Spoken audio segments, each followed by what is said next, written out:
বাংলাদেশে যেভাবে মৌলবাদী জিহাদিয়া হিন্দুদের উপর অত্যাচার করছে, মা বোনদেরকে ধর্ষণ করছে, টেন্ট খুলে দেখছে এরা হিন্দু কি মুসলমান, দেখে হিন্দুদের গুরুজি মহারাজ কি যায়, হর হর মহাদেব। আজ 11 আগস্ট হিন্দু রক্ষী দলের ডাকে যেভাবে বৃহৎ সনাতন সমাজ এগিয়ে এসেছে চলো বাংলাদেশ অভিযানে, সবাইকে আমার শতকোটি প্রণাম।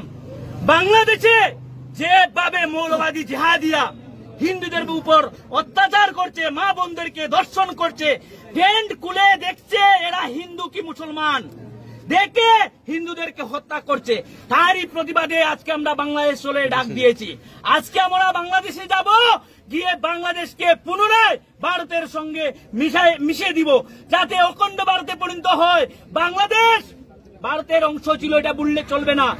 অনেক মানুষ আছে আমাদেরকে বলে যে বাংলাদেশ হয়েছে, কি হয়েছে, বাংলাদেশ নিয়ে প্রোটেস্ট করার কি প্রয়োজন।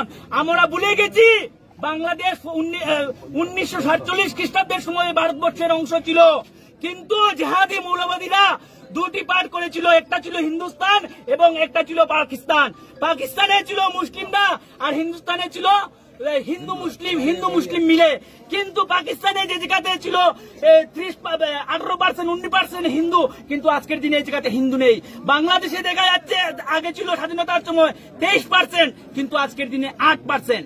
এইসব দেখে আমরা বয়ে খাচ্ছি যে আগামী দিনে আমাদের করিমগঞ্জে কি হবে। তাই আজকে আমরা এখান থেকে আওয়াজ দিচ্ছি সিলেটে, বাংলাদেশের তখন সরকার নেই, কুকুর ছাগল এগুলা সরকার চালাচ্ছে। এই দিকে হুঁশিয়ারি করে দিচ্ছি, তোমাদের আর বেশি দিন সময় নেই, আজকে আমরা বেশি ঘন্টা সময় নেই, আমরা আসছি তোমাদের বাংলাদেশকে মিশিয়ে ভারতের সাথে যুক্ত করার জন্য।